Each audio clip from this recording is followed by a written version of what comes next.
इल्म हासिल करना किसी न किसी शक्ल में अज़ल से इंसानी ज़िंदगी में राइज रहा है। इल्म की अहमियत का अंदाज़ा हम इस बात से लगा सकते हैं कि किसी भी कौम में पैगंबर जो मबूस किए गए, इल्म के सिवा उनकी कोई गर्ज नहीं थी। रसूल पाक सल्लल्लाहु अलैहि वसल्लम का फरमान है कि मैं एक मौल्लिम बनाकर भेजा गया हूँ। इसलिए इस्लाम में ना सिर्फ अपने लिए इल्म हासिल करना फ़र्ज़ करार दिया गया है, बल्कि ये हुक्म भी दिया गया है कि इल्म सीखो और लोगों तक इस इल्म को फैलाओ। मुसलमानों की तारीख़ अगर नाज़रीन देखी जाए तो गौर व फ़िक्र की और जद्दोजहद की एक तारीख़ है, और आज भी ज़रूरत इस बात की है कि हम ऐसे इल्मी और तदरीसी माहौल की तरवीज करें और ऐसे माहौल को फैलाएं कि एक तरफ तो अहले दानिश अपनी इल्मी प्यास बुझा सकें और दूसरी जानिब वो उम्मत मुस्लिमा के दरपेश मसाइल भी हल कर सकें, फ़िक्र अमल के लिए राहें भी मुतय्यन कर सकें। प्रोग्राम नई दुनिया के साथ मैं हूं आपकी होस्ट सदफ मंसूर, और इन सब फ़िक्र अमल की वजाहत के लिए हमारे साथ हैं हमेशा की तरह हमारे गेस्ट बैरिस्टर ज़फ़रुल्लाह साहब। Welcome sir to our show and thank you so much कि आपने हमारे प्रोग्राम के लिए टाइम निकाला है। Thank you so much for joining us. और नाजरीन, मैं आपको थोड़ी सी तफसील बताती चलूँ कि हमारे ये प्रोग्राम हमारे पिछले प्रोग्राम की तसलसल की एक कड़ी है। पिछले प्रोग्राम में हमारा टॉपिक था इल्म हमारी मीरास है।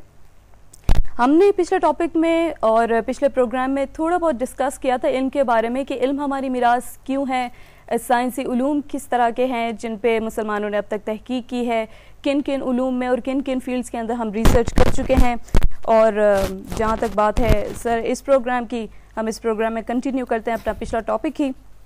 अच्छा सर, ये बताइएगा कि साइंसी उलूम में मुसलमानों की क्या मीरास है? लाइक हमने बहुत सारी फील्ड्स में स्टडी किया है, रिसर्च किया है, मैथमेटिक्स है और ज्योग्राफी है, तिब है। तिब की दुनिया में हमारी बड़ी रिसर्चेस सामने आई हैं। पहले प्रोग्राम में हमने ये बहस की थी कि इस्लाम इल्म को पसंद करता है, इंसान इल्म को पसंद करता है, और इल्म के बगैर दुनिया में हमें न शर्फ हासिल है न हम तरक्की कर सकते हैं। फिर हमने ये भी देखा कि मुसलमानों ने इल्म पे बहुत ज़ोर दिया। उससे तसल्सल में अभी आप जो पूछना चाहते हैं कि ये जो साइंसी उलूम है या नेचुरल साइंसेज हैं, ये फ़िज़िकल साइंसेज हैं, इसमें क्या मुसलमानों ने कोई काम भी किया है? मेरा ख़्याल ये है कि मुसलमानों ने इसमें बहुत बड़ा काम किया है। जदीद जो साइंस है थोड़ी बहुत चीन से शुरू हुई, ज़्यादातर इसको बाद में ग्रीस में, यूनान में आगे बढ़ाया गया, और वो भी इतनी नहीं बढ़ी जितनी आके इसको फिर मुसलमानों ने बगदाद में और स्पेन में, कर्नाटा में, कुर्तबा में उसको आगे बढ़ाया। ठीक, गोया कि अगर साइंस एक बच्चे की तरह माँ के साथ उंगली चल रही थी तो मुसलमानों ने उसको उठ के चल के भागना सिखाया, दौड़ना सिखाया।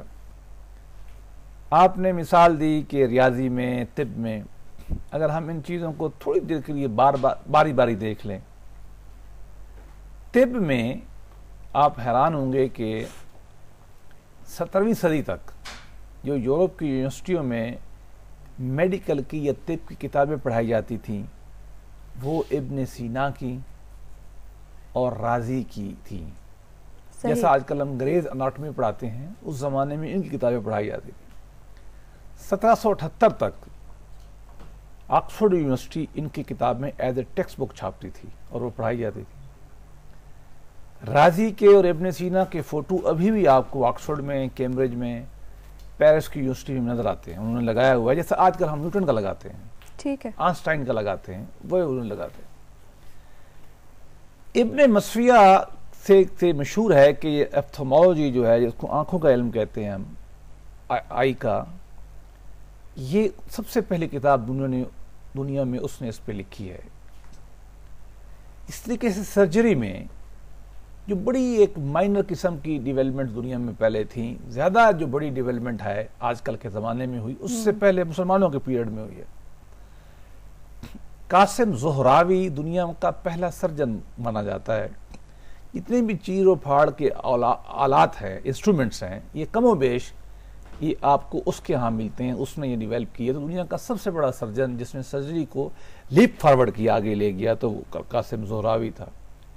इसी तरीके से जो तिब में आपके फार्माकोलॉजी का इल्म है, जिसमें हम मेडिसिन बनाते हैं, इसमें मुसलमानों ने बेपनाह काम किए।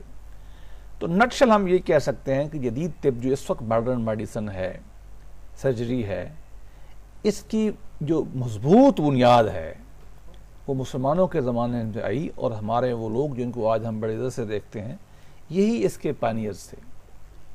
दूसरी आपने बात की रियाजी मैथमेटिक्स की। ये जो अलजबरा है ये बुनियादी तौर पर लफ्ज़ ही मुसलमानों ने ईजाद किए।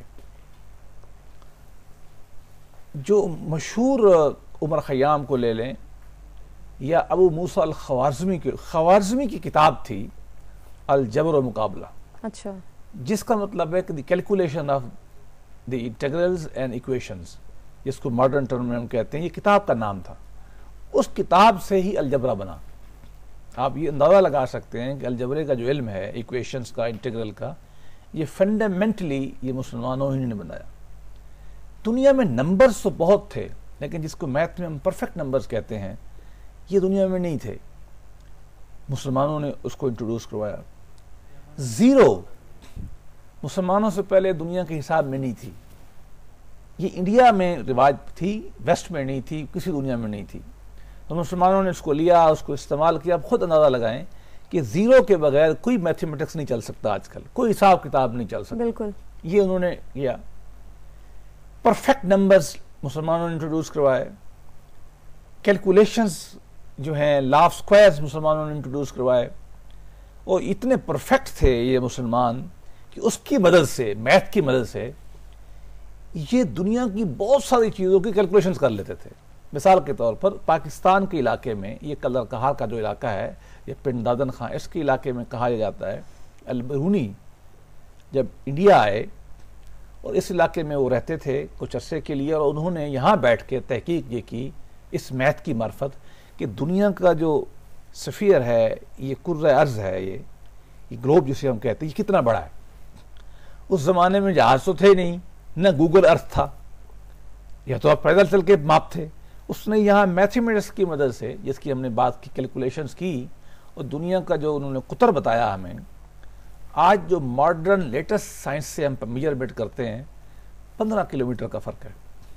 तो गोया कि मैथ में इतने एडवांस थे, और मैथ को वो इन चीज़ों में जब इस्तेमाल करते थे तो उसने परफेक्ट नंबर लेते थे। इसी तरीके से मैथ को इस्तेमाल करके उमर खयाम वगैरह ने जो कैलेंडर बनाए हैं, ये जो जिस आजकल तो हम ग्रेगोरी कैलेंडर इस्तेमाल करते हैं, इससे ज़्यादा परफेक्ट है वो, कि कई सदियां बाद भी उनमें फ़र्क नहीं पड़ता। हमारे यहाँ ग्रेगरी में फ़र्क पड़ जाता है।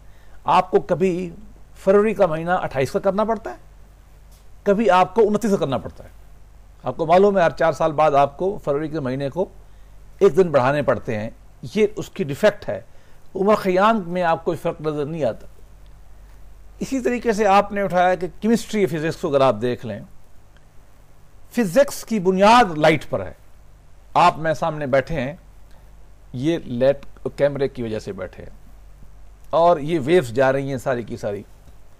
लाइट के जो फंडामेंटल असूल हैं, ये बुनियादी तौर पर अबुल हैशम ने बनाए, दुनिया में पहले नहीं थे, या उसके बाद आके इसने न्यूटन ने बहुत उनको डेवलप किया क्वांटम में। लेकिन फंडामेंटली जो किताबें इस पर लिखी गई हैं वो सारी की सारी अबुल हैशम की हैं। इसी तरीके से ये जो लाइट की रिफ्रैक्शन है या रिफ्लेक्शन है, जो बहुत इंपॉर्टेंट, लेज़र क्या है, लेज़र में लिए कि लाइट को आप रिफ्लेक्ट करके एक जगह फेंकते हैं, उससे इतनी बड़ी टेक्नोलॉजी बनी है। ये बेसिकली फंडामेंटली मुसलमानों ने बनाई है। सिमिलरली केमिस्ट्री में अगर आप चले जाएं, तेजाब 2-3 दुनिया में तेजाब हैं, एसिड्स। सल्फ्यूरिक एसिड जिसको हम कहते हैं गालबन, अब मैं उर्दू में नाम उसका भूल रहा हूँ, नाइट्रिक एसिड, ये 2 फंडामेंटल तेजाब हैं दुनिया में, जिससे टेक्नोलॉजी बनी, जिससे फैक्ट्रियाँ चलती हैं, जिससे चीज़ें मिलती हैं जो गाल देती हैं सारी की सारी। गंधक का तेजाब एक सल्फ्यूरिक एसिड को कहते हैं। ये दोनों के दोनों जो हैं, ये जाबिर बिन हय्यान ने बनाया, जो मुसलमान साइंसदान था। इसी तरीके से ये जो कैल्सिनेशन है, केमिस्ट्री रिडक्शन है, जो चीज़ों को बॉयल करके पानी निकल जाता है, असल चीज़ दरमियान में रह जाती है, जो बेपनाह इस्तेमाल होता है मॉडर्न साइंस में। ये सिस्टम, ये मुसलमानों ने उसको डेवलप किया। केमिकल प्रॉपर्टीज़ जो हैं, कभी अल्केमी के नाम पर, कभी किसी के नाम पर, उन्होंने हर चीज़ के अंदर घुस के देखा कि इसकी क्या खसूसियत है, ये क्या है, ये क्या है, ये क्या है, ये क्या है। तो मॉडर्न केमिस्ट्री इतनी भी है, ये जो इस वक्त हमें वेस्ट में एडवांस नज़र आती है, इसकी फाउंडेशन भी मुसलमानों ने रखी। और आखिर में मैं आपसे एक और अर्ज़ करूँगा कि इनका नतीजा अर्थ साइंसेज में भी बढ़ा। सही। ये इतने तेज़ थे कि एस्ट्रोनॉमी जो है कि सितारे कहाँ से आते हैं, कहाँ जाते हैं, उससे फ़र्क क्या पड़ता है। आप नेविगेशन सीखते हैं, जहाज़ चलाते हैं, आप ट्रेड करते हैं, तो आपको सितारों का इल्म, एस्ट्रोनॉमी चाहिए। ये अजीब बात है कि आधे स्टार जो दुनिया में हैं, इनके अरबी में नाम है। मुसलमानों ने डेवलप किए, अभी तक उनके अरबी में नाम चल रहे हैं, उन्होंने उसको चेंज नहीं किया। सिमिलरली इदरीसी पहला गालिबन आदमी है जो सिसली में था। ये सिसली वो इलाका है मुसलमानों का जो सीरिया से आगे और रोम के दरमियान में एक जजीरा है। ये मुसलमानों ने फतह कर लिया था दूसरी ख्याल में दिहाई में, या 100 साल के अंदर अंदर। उसमें वो रहता था। दुनिया के पहले नक्शे उसके बने हुए। और बाद में जब क्रिश्चियन गवर्नमेंट आई है फ्रेडरिक वगैरह की, तो उनके यहाँ भी ये एडवाइजर था। सही। वास्को डी गामा जब ये पुर्तगाल वगैरह से आया है, आई डोंट नो, मेरे ख्याल पुर्तगाल से ही आया है इंडिया में, तो ये बेसिकली अफ्रीका का चक्कर काट के Cape of Town South Africa से होकर इंडिया में आया था। वो इंडिया को जानना चाहते थे। आधी दुनिया का चक्कर, उस समय में स्विस कनाल थी नहीं, ऊपर से आना पड़ता था। उसके साथ जो नेविगेटर थे वो मुसलमान थे। उसका नाम भी लोगों को मालूम है, किताबों में लिखा, इब्न मदद उसका नाम था। तो गोया कि इंडिया की डिस्कवरी जो केप ऑफ होप से होकर आई है, आप देखें छोटे जहाज़ थे जो सितारों की मार्फत चलते थे, तो इनको इतना इल्म था मुसलमानों को कि वो जहाज़ इस इल्म से सही अपने चला सकते थे। सही। और चाइना तक भी लोग हमारे इस तरीके से जो हैं वो हो गए हैं।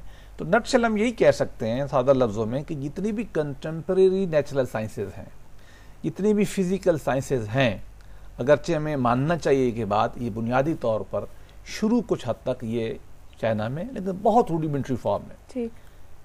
बुनियादी तौर पर फॉर्मली, रस्मी तौर पर ये यूनान से शुरू हुए, लेकिन चूंकि वो ज़्यादा स्पेकुलेटिव थे, प्रैक्टिस नहीं करते थे, उन्होंने भी इसको डेवलप नहीं किया। वो फलसफे में तो बहुत आगे गए, लिटरेचर में, साइंस में इतना नहीं गए।